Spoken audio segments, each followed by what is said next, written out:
Hey everyone, it's Eric Silvermoon. Welcome back to my channel. I'm so excited. I know this video, well, from the title, we know we're going to be diving into the Justice League Tarot. I've been wanting to do this video for a really long time since I bought the deck in August, but I really wanted to kind of just interact with it on my own first, because I didn't want to do like a first impressions, and I didn't want to do just like an unboxing. Because it's so special. It was so intimate when I first got it that I just got, well, honestly I was too excited to share it open box because I ripped shit out of it. I just was so eager to get started with it because I love Justice League. I love DC Universe. I prefer it than Marvel, even though I just am I'm as passionate about X-Men as I am with the DC, but it's just the X-Men genre. DC Universe is something that Eric and I, my fiance Eric, we live by, and I decided to wear my my Joker and Harley Quinn t-shirt because that's kind of how Eric and I am. Not in the characters and the insane people that they are. It's just that I have such a deep passion and love for Harley Quinn, and he has the same like for the Joker in terms of like just them together, and so we always called it. We just kind of played around with the idea of like Harley Quinn and him as Joker, and we actually dressed up for Halloween since it is October.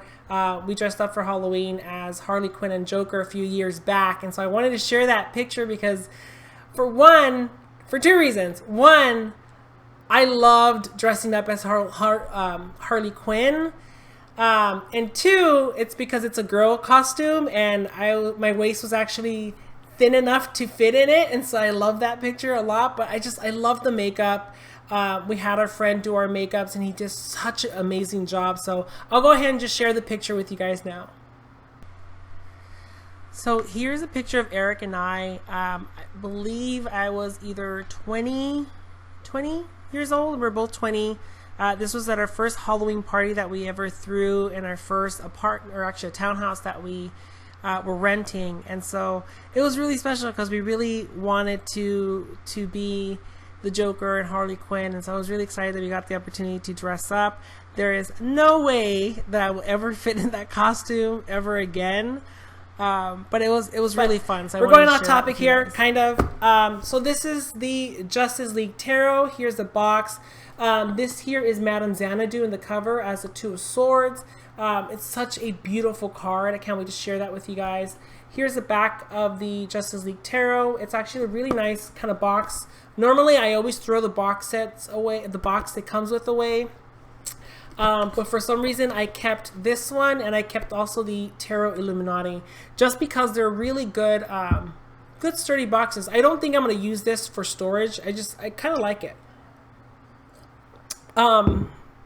But inside, it came with the Justice League Tarot little bag, and inside it has the cards. The pros and cons about this bag, for those that already have had it, the pros, it's super cute. It's silver embossed Justice League Tarot. The cons is that it's such a tight fit for the cards themselves. It's really hard to put them in, and it's really hard to take them out. So I haven't used it to store the cards themselves in it. I'm trying to figure out if I could kind of like stretch them out a bit, but I don't know. Most likely I'll probably use it for crystals, or I'll try to store them in here, and hopefully with wear it'll loosen up a bit, because it's a bit stiff. But it's a really cute bag. Here is the deck itself. What? So they look like this. The backings of it, which I'll go into detail in the video later, what that is. As you notice, mine are black. They originally came with a white cardstock look. I didn't like the white cardstock just because the frame, the layout, whatever you want to call it, is black. Inside the cards here, they're outlined black, and so the white really stuck out. So what I did is that I just went one by one and colored them in with a acid-free permanent marker, and I think they look so much better black. They look chicer. They look really, really dope. And I think I'm going to start doing these distress looks and things that I've seen other people on YouTube do. So it's just a personal preference. It's not something I recommend. If you're into it, then you're into it. I needed to do it because the white was really distracting, but I think the black makes it look so much nicer. But let's go into a little bit of a pre-warning. So before I share with you guys the tarot deck itself, I do want to let you know that the book didn't come. I'm sorry, the tarot. Justice League Tarot didn't come with a booklet. So my thoughts is that you kind of have to understand tarot, and you kind of have to understand the characters in Justice League to be able to understand why the illustrator Sarah Richards actually depicted them for the cards, because you have to have knowledge of both. It's definitely not a deck for beginners. You have to have the knowledge and a little bit of the backstory between each character to understand why they were chosen for that specific card. There were some I don't agree with, and I kind of share a little bit with you on the video later, but it didn't hit me. It didn't resonate with me. And I went to my fiance Eric a lot because he's just as nerdy in the DC universe, and we're both comic geeks, that I was like, why do you think they picked this character for this card? And what my part was, because he doesn't understand tarot. So I will share with him what I feel this tarot card normally represents. And then I'll be like, okay, go. What do you feel about this character? So I brainstormed with Eric a lot and kind of understanding some of the cards. There's only maybe 4 that I was just like, what? Like, why? I don't get it. But after kind of going through it and learning a little bit, I realized that they were a really perfect fit. There were still some which just a stretch. I could have wished for different characters, but I'm really happy overall with the deck. Like I said, well, I don't think I mentioned it, but I haven't used this deck for clients. It's only been personal use, and it's been blowing my mind on how accurate the readings are. And I think it's because of my knowledge of the characters, and so I get to relate to the cards in a more in-depth way that I've ever had before, because now they have an identity and it's a person to me now, and I understand that person, understand who they are and how they work and how they make decisions and how that affects them. So it's just it's so much, and I get so excited. So the videos I'm going to show you right now is just me kind of going to run through the videos. I really wish I could have gone a little bit more in depth, but I realized that was going to take way too long, because every character has comic series, and so it's so much story to kind of cram up into a little thing. So I hope I did justice by just giving you a very brief description of why I feel, my personal beliefs and thoughts of why they were chosen and how their story kind of fits with the card themselves. Again, because there wasn't any booklet, I kind of was left for assumptions and our own personal thoughts and ideas. And so I want to let you know, again, please feel free to share with me your thoughts if you have this deck and your own revelations and aha moments. I'm not giving you an in-depth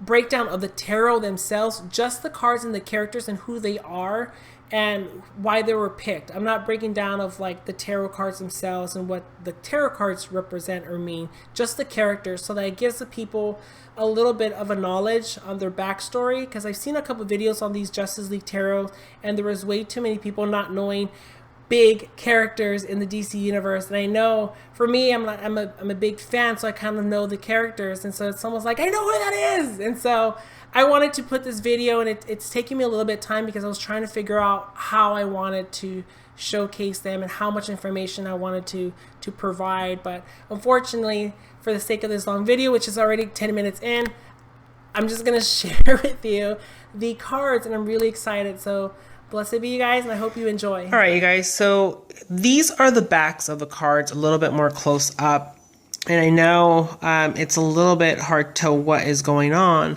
but this is actually the Two of Swords, which is Madame Xanadu, which I'll show you in just a few.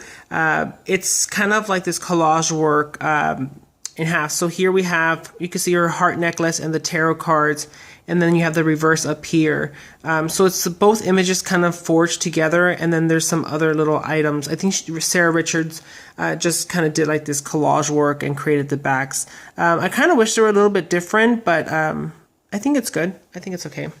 And so let's just dive right in with the major arcana, and it is starting off with Harleen Quinzel, aka Harley Quinn, and we also see her beautiful little baby hyenas, Bud and Lou. So, I mean, obviously Harley Quinn makes the perfect fool, just because she is very foolish and carefree, and she actually doesn't care. And I like the hyenas here that kind of give a kind of possibly could represent kind of not taking things very seriously and just having fun. Normally you see the Fool card during the day, but here we have Harley Quinn at night. So it kind of makes me believe that the moon represents Harley allowing her intuition and her feelings to completely take over, and allowing her to usually get into a bunch of trouble and challenges and run-ins with Batman, and then she ends up in jail or in the asylum. But I really love this card. Obviously, as many of you know, Harley Quinn has been my favorite since childhood. But yeah, I love this card. It has a really great look to it, of just kind of like even her leaping off of a building about taking chances. And so it's really cool. I really like it. Okay, so the next card we have here is the Magician. And this is John Constantine, or Constantine. What I like about this card, for those of, I'm not going to go into a lot of the backstories because we're going to be here forever. But John Constantine is technically the person that you would go to learn or to understand anything about the supernatural and the occult. So having him as a magician is freaking brilliant. You can see right here in the tomb, the minor arcana, the cups, pentacles, swords, and wands. So it's almost like if these relics are buried in this grave, and then these zombie people are kind of protecting it. So here's John Constantine kind of creating this like either enchantment to kind of disperse the darkness and put the Walking Dead back in their graves. So it has such a very cool magical feeling, and it's so awesome. I love John Constantine. I wish they didn't cancel his show. But yeah, so he just makes his person magician. Like I said, he's the go-to person to learn about magic, the occult, supernatural. He's a part of the Justice League Dark, which deals with those elements, and just brilliant. Okay, so here we have Selena Kyle, aka Catwoman, with the little kitty cat Isis. From the card, you could kind of tell, as a high priestess, you could kind of tell that she still has the element of being between two columns, and there's a little bat here. I feel that this represents that duality within her, because she's not necessarily a villain, and she's not necessarily a hero, and she's not necessarily a vigilante. So she kind of struggles between like right or wrong, but she kind of goes in the favor of her. So she's an opportunist. So here we see her kind of possibly this could be a museum. She just robbed it. She has the map, the floor plan of the museum. So she's just kind of like in her element. And so I really love that Catwoman as the high priestess, because she's definitely not someone that goes in without planning, training, organizing, prioritizing, figuring things out. So her as a high priestess is really cool to think about. Like, this is the person you go before you do a heist, to kind of educate yourself about the place, about the different options, about things that could go wrong,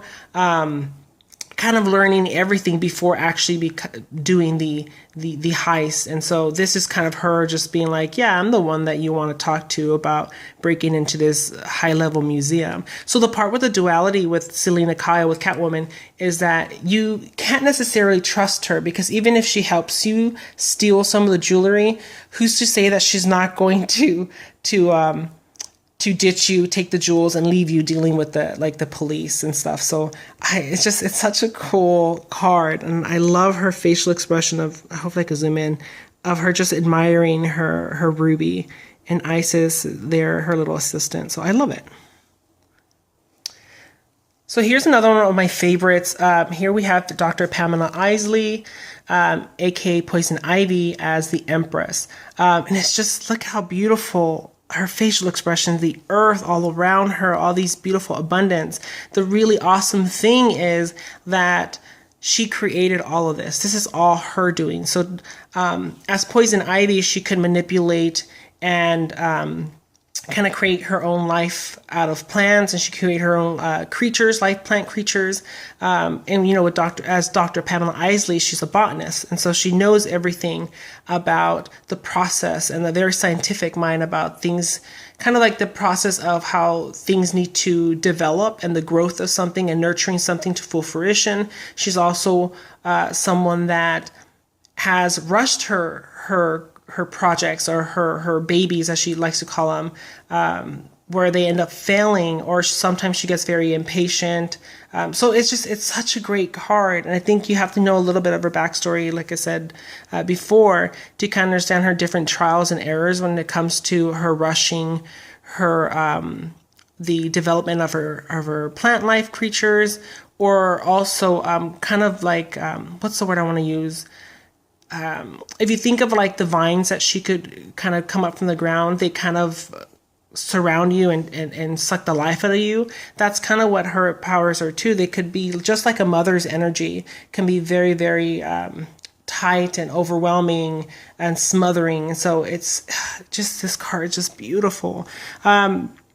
There's about 7 pomegranates above, which pomegranates could represent abundance, the fruit of our labor. And so kind of just foresees a little bit of that, that if you allow for something to develop and to grow naturally, then you get to reap off the fruits of your labor. So I really enjoy this. And this is just such a dead on interpretation of the Empress.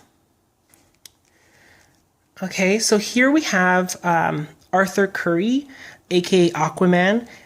So we see him kind of in a very kind of intimidating stance. It looks like he's protecting Atlantis and the people of Atlantis there behind him. So the story with Arthur, very, very quickly, from the bat, he had a lot to prove to the Atlantean people that he is a rightful king. So they didn't like him at first. So he had a lot to prove, so he constantly went up to protecting the people of Atlantis and building this empire. And so now he's very overprotective of Atlantis, because not only did he have to work really hard to win them over, but to get it to a place where they admire him. So he has this great sense of control, of positive control over his people. So I love that the Emperor would be Aquaman, because he will probably be the one to learn about leadership and to ask for advice on how to create your own empire. So I just love it. And he just looks really badass. And I love the colors. And I love Atlantis there in the background. And then he has like a closed fist. You still see like the golden orb and the scepter, which is the, I forget what they call it, trident. There we go. Very, very cool.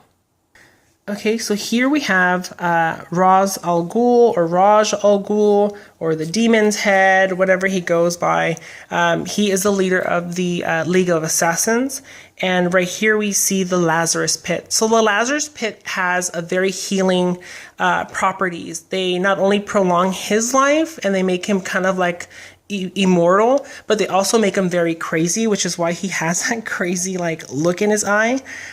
You see him kind of dipping the world in the Lazarus Pit, because he has this really insane obsession with trying to clean the world of crime and corruption. So the symbolism in this card for this character is just so awesome, because the Hierophant normally teaches you about guidance, about spiritual guidance, you know, and kind of feeling lost.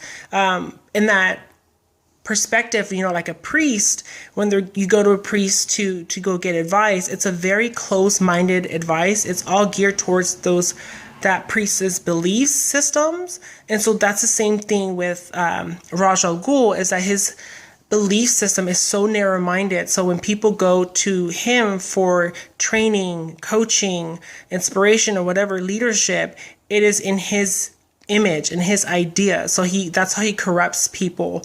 So it's so interesting. It's a great lesson about practicing discernment, only listening to the things that resonate and leaving the rest. So it's so cool. I really love this card. Okay, so here we have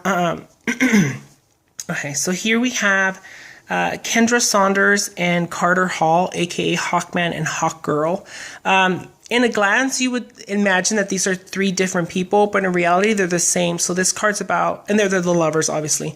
This card is about past lives and destiny and fate. So here we have them back in Egypt when they were a princess and prince, where they fall in love. They end up actually finding some kind of like spacecraft that gives them their powers, but also kind of curses them to dying and living again. And I think also some evil person kind of cursed them like that they always have to die in the peak of their love. So we have them in ancient Egypt, we have them here in the 1940s, and then we have them as Hawkman and Hawkgirl in the present. So I love this because this is normally a card about choices, and these are choices. They meet each other in each life, but in some lives they decide not to be together, or they're not even aware of each other. So they live other lives and they pass away and just to find each other. So it's a very romantic kind of story. It's a kind of sad story of love and loss and an epic cycle. So it kind of teaches you about breaking those cycles and changing your destiny and taking control. So it's such a beautiful card. And I love the image of here at the top with Hawkman and Hawkgirl, which I think she eventually becomes Hawkwoman. I'm not sure, but I love it. Okay, so here we have the Chariot, and this is Hal Jordan, the Green Lantern Hal Jordan. You also see the yellow fear energy from the yellow lanterns, and then we have the red lanterns kind of rage energy, which I really like. So Green Lanterns, usually their power is more like willpower. So when you think of the Chariot, of something that has to be propelled, and you have to have that motivation and willpower to move forward.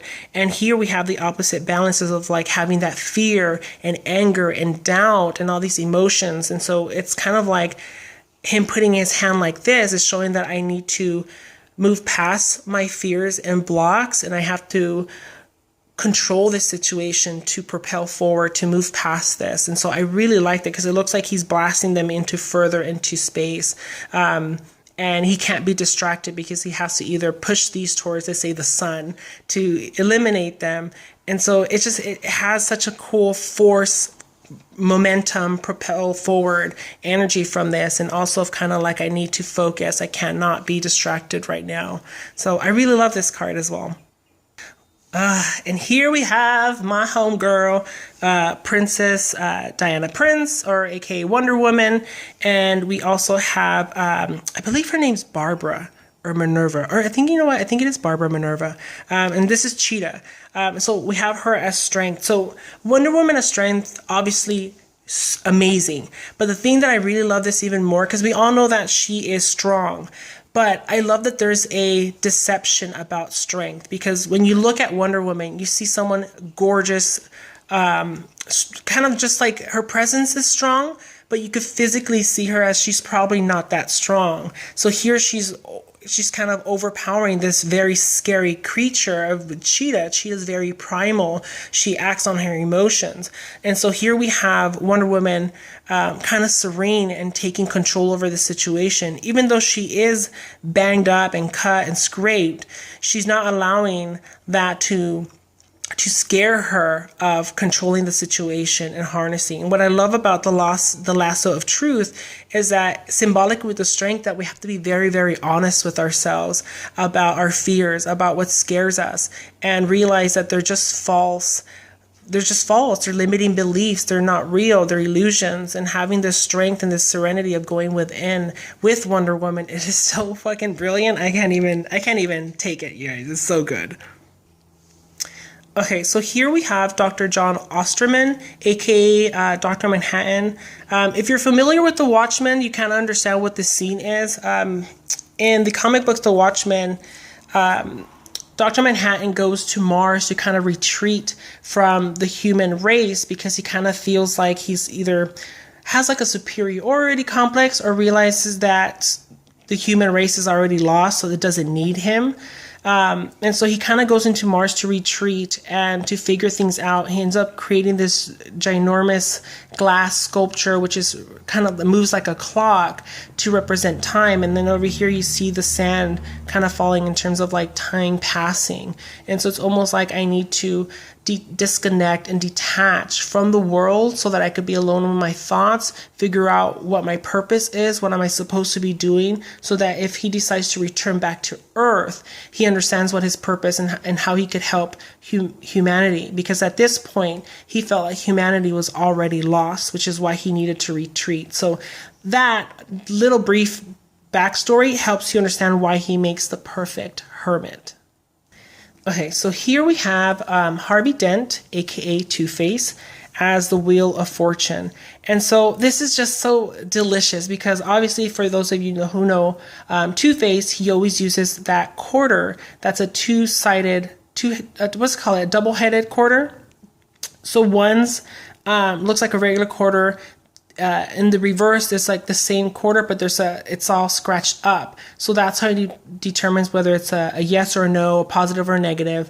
And so here we see him in that decision making of whether the city lives or the city burns. And so it's almost like all let to chance and faith and whatever it's. He doesn't make the decisions. He leaves it up to fate to decide. And so I really love him as the Wheel of Fortune, because it really is. You not necessarily don't know if luck's going to be on your side. And so sometimes it's almost like I need to take luck on my own hands.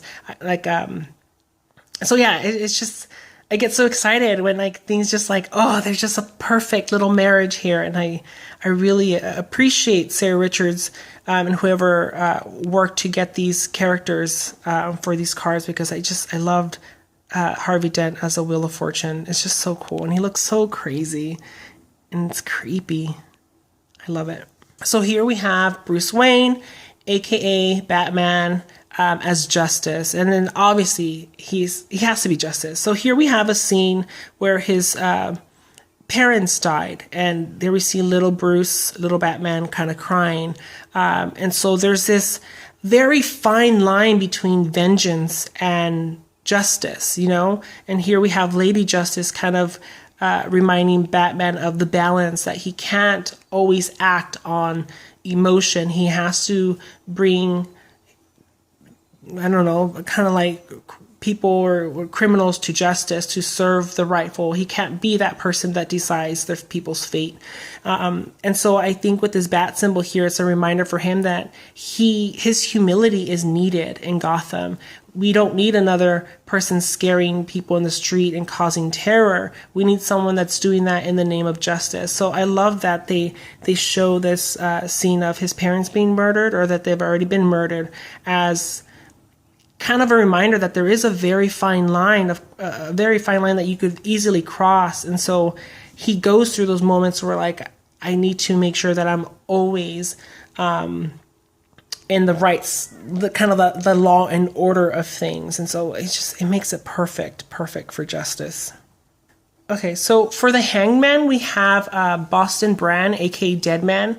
A little bit about Deadman is that he's not necessarily seen as someone that is dead, and also he's not really seen as living. He's kind of in between death and the living. So I really like that, because that's how the Hangman is. You're in between something, like in between the veils of the dead or the living, in terms of like these perspectives. He's also a kind of like a trapeze artist. So you kind of see him hanging from a trapeze, trying to get a little bit of a perspective. You see that there's some kind of like danger happening here, but then you also see this glow of clarity. We have an ankh here that symbolizes spirituality.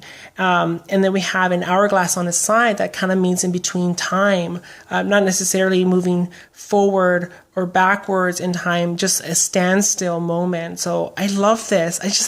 There's great symbolism when you kind of know a little bit of the characters.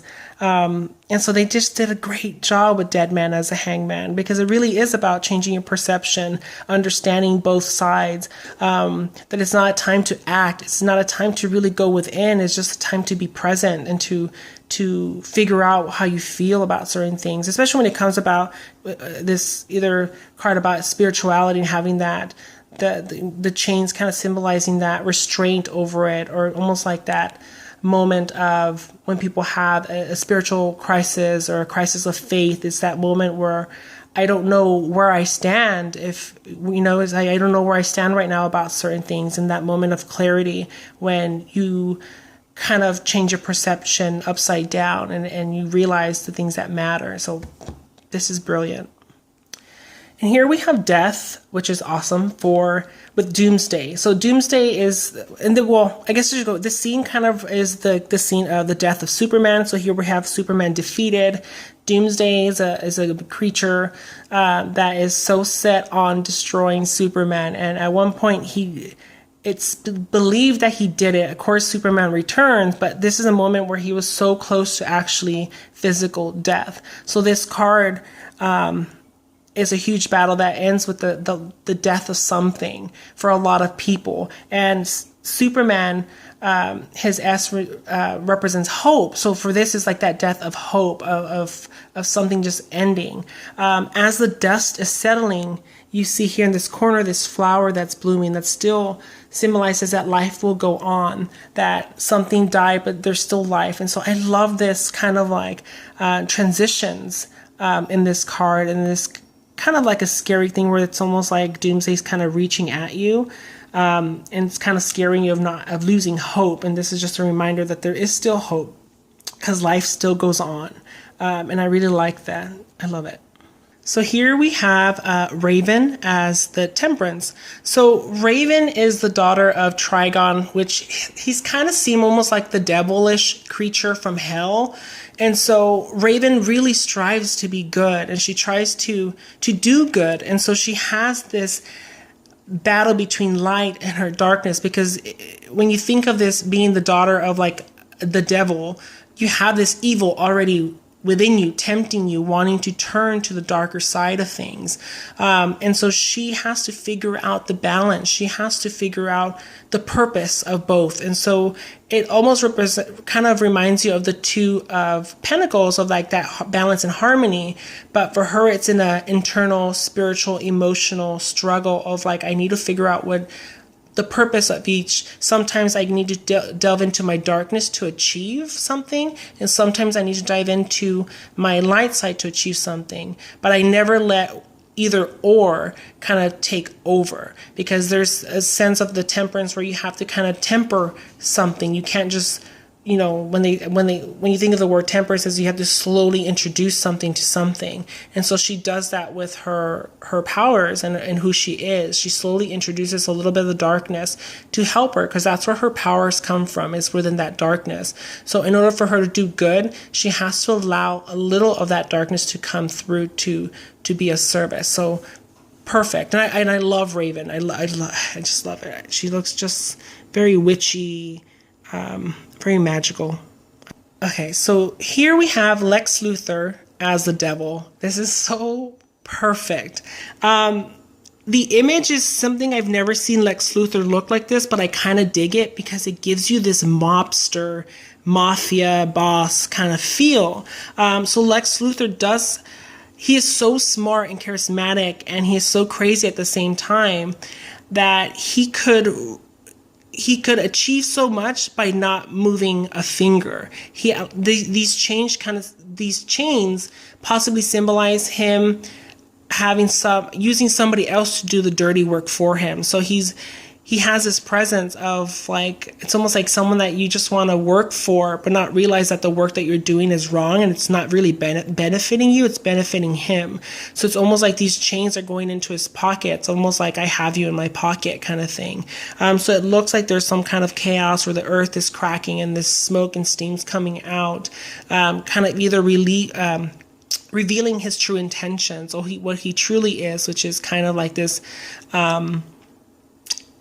very enticing person that there's something about him where you want to get away from him, but at the same time you're very intrigued about him and his mind. And it's so cool to see him kind of in this scary little mobster feel, But no, I really, really love this card.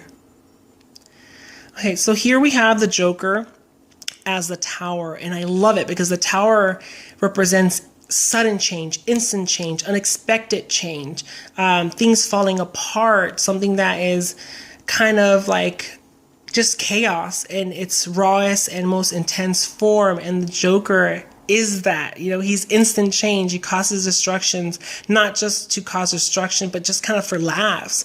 And so here we have the city blowing up in an instant, and a snap of his fingers, causing this instant chaos.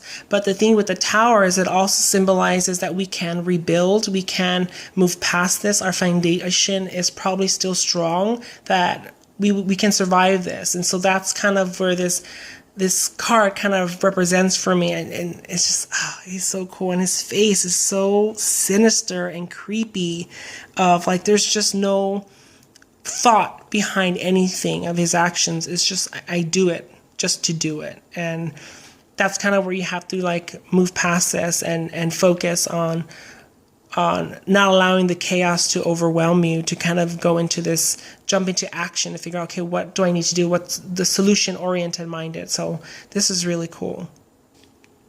Okay, so here we have Kara Danvers, or Kara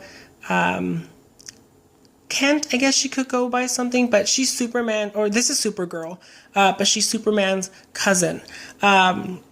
And here, what I want to kind of understand why she's a star is that if you know a little bit about Supergirl, she's a lot older than Superman, but because her kind of pod that was sent out with Superman, she was supposed to protect him as an infant, but she actually got lost because a meteorite hit her little rocket and it sent her into like the Phantom Zone. So she didn't come back to Earth many decades later. And so when she did come to Earth, she realized that Superman was already an adult and didn't need her anymore. So this is her kind of going through that struggle of, who am I? What is my purpose now? If I'm not supposed to protect you, aka Superman, who am I supposed to protect? And so what I like to believe is that this is her first moment as claiming Supergirl, because she knows she has this power from the yellow sun. So now it's that hope of like, what do I do now? What do I do with this title? You know, who am I supposed to become, or who am I supposed to be? So the star obviously talks about things from in the near future, of these hopes and dreams and opportunities and really good things that possibly could happen, but they're not right now. It's in the future. So she has a long way to go because, especially with Superman already raising the bar in terms of this symbol. And so she has a lot to kind of feel, but I love that there's this great determination and excitement in this card.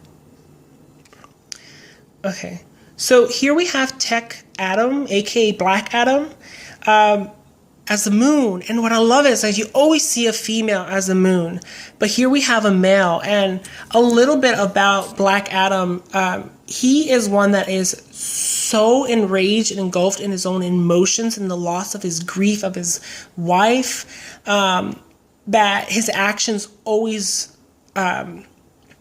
reflect that. And so if you see here, it looks like this water is being pulled towards this intense energy that he's giving off, and these like scary, like rigid cliffs of just kind of like a danger territory of don't allow your emotions to overshadow you, because he has in the past helped and done good, but it's doesn't last very long.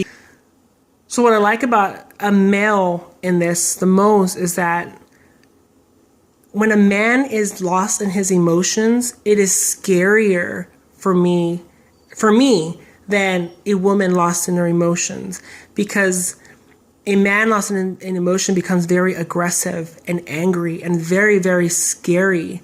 And normally when you see a woman, she becomes more detrimental to herself, to her mental health.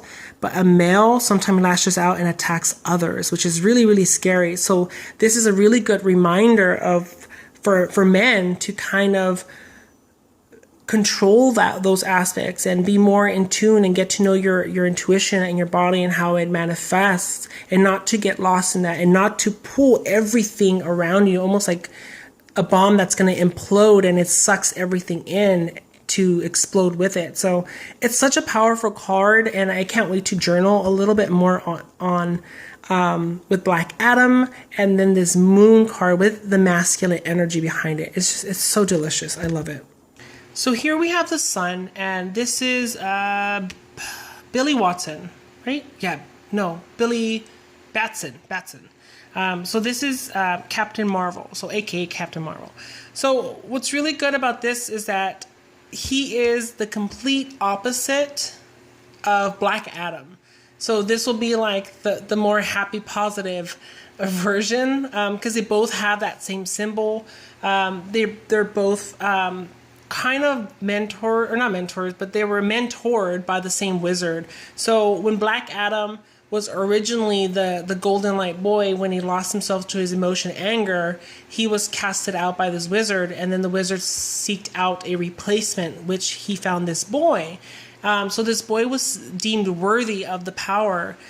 So whenever he utters the word Shazam, this lightning bolt comes out and strikes him, causing him to turn into a grown version of a superhero, and he goes by Captain Marvel. What's really great about this is that as a son, when you think about being a kid and you say this magical word that makes you into a superhero, it's very exciting. So this card's all about excitement of something new, and just these infinite possibilities. It speaks about success and victory. And so he has a lot to prove to himself, but because he has this purity to him as a child does, as a superhero, it makes him always want to do good. And it's awesome, but also becomes a conflict when he has to witness things that are bad. And so it's almost like he doesn't like that. He wants to just be a symbol of positivity. And I love this stance of like, let's all be good superheroes. It's a really cool interpretation with the sun. I really like it. I love all the golden rays, because he is supposed to be that what do they call that golden poster boy for what a good superhero should be like. So I really like that as a son. So here we have Jim Corrigan, aka the Spectre. This is perfect, and I know you have to understand who the Spectre is to realize how brilliant he is for judgment. So here we have this kind of criminal. So I guess to kind of share a little bit about the Spectre. So he is someone that goes after people who have done something wrong and brings them to judgment, to justice, but not in the way that Batman does. Batman brings them to face law enforcement, judge, all that stuff. The Spectre actually becomes the police. He becomes the judge. So he takes it in his own hands, and he kills people and brings them, or hurts them, or brings them to justice. It's almost like something that makes it fair for the crime that you did. So if you murdered someone, it's only fair that you get murdered, or something like that. So here we have the Spectre having some kind of criminal judgment. And so let's say he ended up killing 3 or 4 people with these skulls, or these skeleton people. Well, the judgment here is that it's only fair that these people kill you and this criminal. And so it has this really harsh, rude awakening of that judgment of you need to face what you did. You have to take personal responsibility. And this is what he does. He makes people face what they've done, and they have to review it, and they have to live through it and face and be brought to that justice in that very dark kind of way in this card. But it is very, very cool, and he's actually very, very strong. So it's really hard to defeat the Spectre. There's only one person that has ever survived the battle, not really survived, not the only one that survived, but went on a kind of a one-on-one battle and actually survived it. So we'll go into that a little bit later. But I love the Spectre as the judgment. When I look at this card, I'm just like, oh, yes, it's so good. the last card is the World, and we have Lois Lane and Clark Kent, aka Superman, and Metropolis in the background, and we see all these people kind of cheering and celebrating. So obviously we could see that Superman is coming back down from high up there, rescuing Lois Lane as he always does, and bringing her to land safely on the ground. So the World in this card means like, yes, we saved the world, we won the battles, now it's time to rebuild and rest and relax until, you know, all these cards represent something temporary. So it's another, until, you know, just kind of relax and rebuild and rest until the next battle. But I like this. It's almost like we saved the world once again. Everything's great. It's time to celebrate, be with the people that we love, for those that survived. But it's great. I love this. I love this as a World card with them too, because that's kind of how their relationship always is. She gets into situations that causes her to almost die or be kidnapped, and he has to go and rescue her. So it's in that moment of like, okay, let's celebrate that we're out of this crime until maybe the next time I get myself kidnapped or something. But I really love this card, and there's just very great details and stuff with everyone cheering and celebrating. But it's perfect.